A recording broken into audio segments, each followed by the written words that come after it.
All this action from the Formula 1600s is proudly brought to you by Investchem. And the South African Superbike Championship is proudly brought to you by Liqui Moly and their associate sponsors.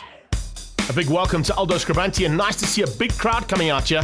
But with the Volkswagen Motorsport Day and all the media support from the local Radio Algoa, it's pretty self-explanatory that a big crowd is going to come out here to be entertained. And the single-seaters are definitely going to put on one of the best shows of the day, with the Investchem Formula 1600s making their way, of course, to the Mazda Road to Indy. That is the big prize fund that's up for grabs for anybody that wins this championship at the end of 2019. So far, it looks like Scott Temple is going to be the man to beat. With the overseas and international duties being handed to Stuart White with Sauber, it looks like all of the youngsters behind Scott Temple are going to have to find something special to try and beat him. They're lined up, and there you go. Wally Papa's telling them to watch the lights.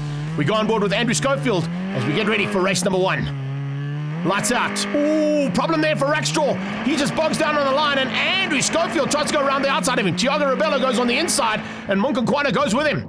So Siyabonga Monkonkwana follows Nicholas Van Wheelie and Thiago Rebello into turn 1, with Gillespie up in his second place, right alongside Scotty Temple.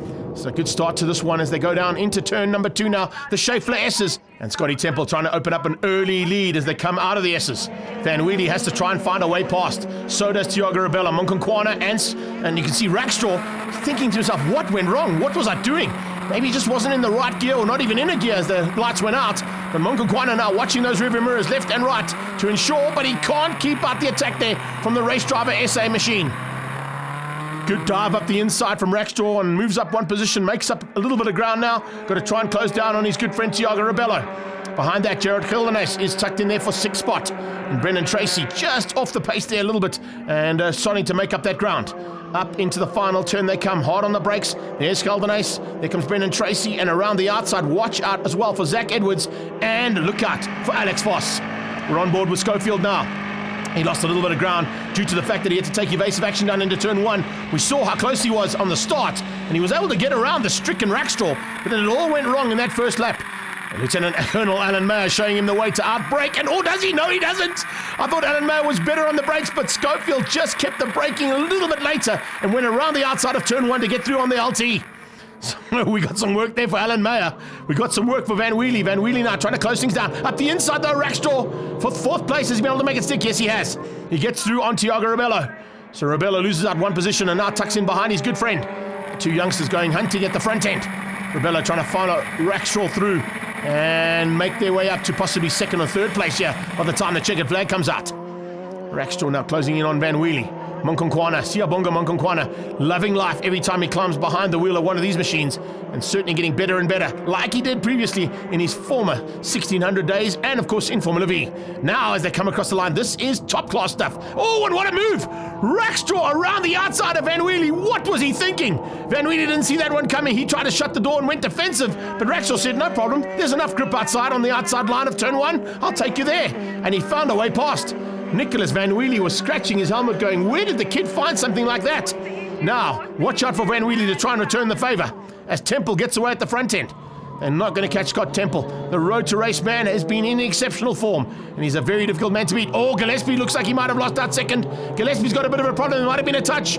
I think there was a bit of a touch there between those 2 cars, and they're going to go at it again. Down into the sweep, side by side. Open wheelers. Do not lock wheels, boys.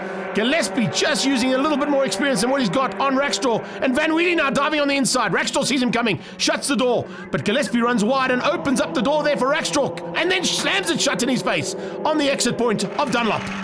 They come across the line now. This is top quality single-seater action. Van Wheelie all over the back end of Rackstraw, the magnificent paint and hardware man, trying to close him down, and look at Rackstraw applying the pressure there onto Gillespie. Gillespie goes defensive, shuts the door. Oh, they touch! There you go into turn 1. That had to happen. Nose cones flying, and it looks like Gillespie has made a mistake there, trying to close the door too late, and Rackstraw is up his inside. I think Rackstraw had more than enough of the line there. Gillespie is going to drop right to the back of the field, hopefully get going again. But now Van Wheelie has got a chance of keeping out Thiago Rebello and Monkonkwana. Andrew Rackstraw looks like he's gone missing. Yes, he's stuck on the sideline, just into the Schaeffler S's. So Rackstraw out, Gillespie out. That is a massive loss to this one. There you can see it from Van Wheelie's point of view. He stayed out of trouble, tucked up the inside, changed gears, and disappeared at the front end. Once again from the front, Yeah, Rackstraw was up the inside there. I think Gillespie could have given him a little bit more room, but the two of them did touch into turn one, allowing both Van Wheelie and this man, Thiago Rabella, to squeeze through. So now, heading into the closing stages, no one is going to catch Temple. He's got a 10.5 second lead over everybody else, heading to the checkered flag, and he's going to extend his lead in this championship with this victory. Nicholas Van Wheelie was looking to close him down, but had to fight hard and avoid action to do that, to get up to second place. And it looks like he might hang on for second place ahead of Thiago Rabella. We'll wait and see as they come through. But it's Scott Temple to take the first victory here in Aldo Scribante.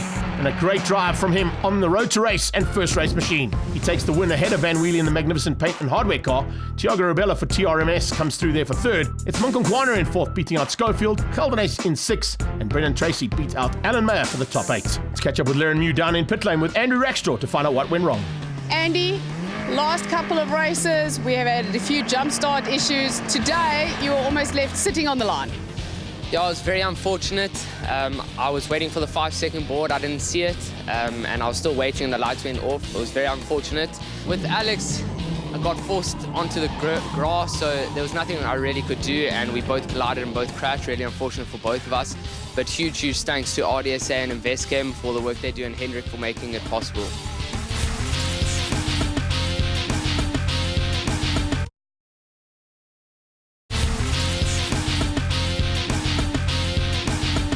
Welcome back to the Friendly City, and yes, there's lots of friendly crowd out here. A little bit of a windy version of the city as well, as it's also known as the Windy City in South Africa. And it's now time for race 2 for the Formula 1600s. Van Wheelie came close, but he's still got a lot of work to do to catch Scott Temple. Alex Gillespie and Rackstraw having a chat to each other there about what went wrong in turn number 1. Hopefully not going to have the same thing happening in turn number 1 in race 2. Thiago Rabella had a fantastic outing and will definitely look to get a little bit higher up in race 2's final positions. Scott Temple's good to go, so is Rackstraw.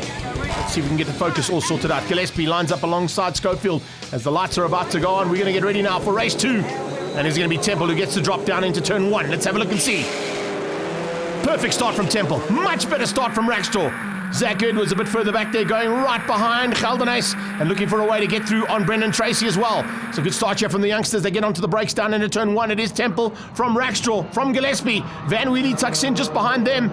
And Monconkwana just fending off a slightly better start coming out of Gerard Caldenace and Zach Edwards. But now as they come into the S's, they sort things out. It's Schofield from a super start. And it's not quite where he wanted to be, because we did see him get a little bit better up there the last time out, but it all went wrong in that first lap. This time he's kept it all together.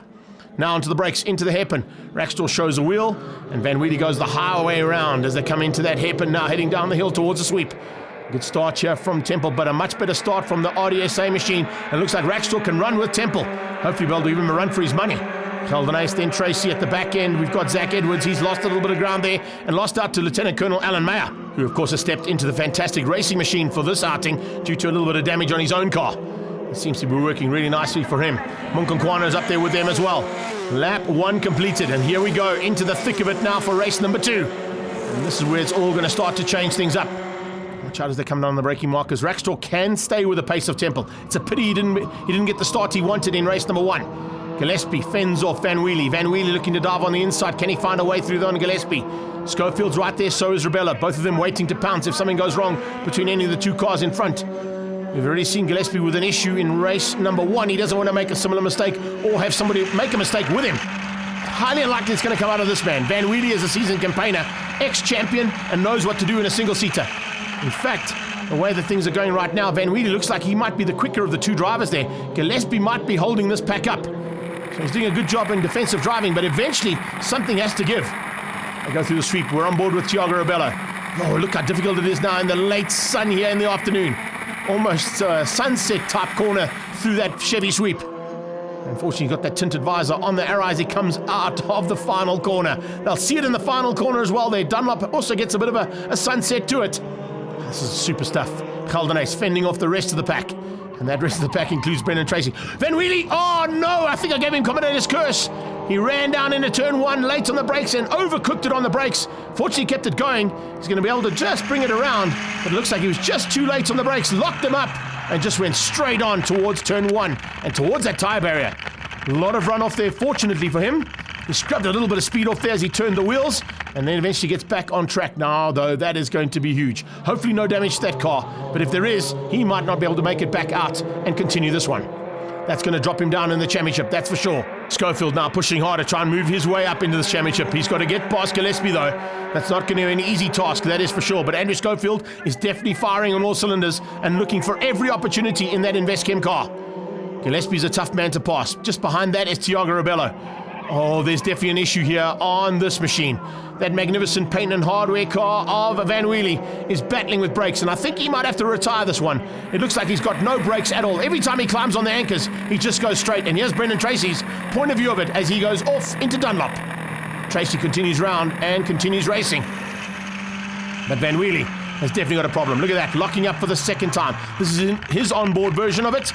And very lucky not to go straight into that wall at Keegan Masters' favourite spot at Aldo Scribante. Now, as they come through into the S's, Temple's pulled a little bit of a margin, but it is the last lap. I think Rackstraw gave him a run, but he wasn't just able to find that little edge or the margin to get through there on Scott Temple in the Road to Race car. Road to Race versus Race Driver SA, and that is the top two in the championship as well as they head down into the breaking point for the last time at the hairpin. I don't think Rackstraw is going to find a way past. Temple knows exactly what to do in a situation like this, having won multiple single-seater championships in his own career. And this youngster is definitely a man to watch out for in the future, as Rackstraw gets better and better every time he climbs behind that wheel. All he needs to do is just take away all the mistakes he's made in the past and not worry about them, and concentrate on attacking the man in front. So Road to Race will take the victory. And Race Driver SA comes through for second. It is Temple from Rackstraw. A little bit further down the road was Alex Gillespie, who managed to keep out Schofield's attack. And Schofield finished up in fourth place ahead of Rebello. Munkunkwana comes through for sixth, Brendan Tracy and Gerald Geldenhuys. Let's catch up with Scotty Temple after a double victory here in Aldo Scribante. Scott, full points haul today at Aldo Scribante. Yeah, look, we had a mega day. I must say thanks to Matt and the boys. The car was great. We were fastest all day yesterday. We got pole, double win, fastest lap. So really, really happy. Again, must thank the sponsors for everything they do for us. So yeah, look, good day, especially down here at the coast. It's really nice to do the rounds. The crowds were great. Really, really, really impressive from that side of things. So yeah, we look forward to the next round in East London, and hopefully we can carry on the way we go. Scott Temple leads the championship now very comfortably over Nicholas Van Wheelie, but he'll be looking to close him down in East London. Andrew Rackstraw up there in third place, and Thiago Rebello up into fourth, doing a super job there, and a much improved drive coming from the youngster. We now head across into the South African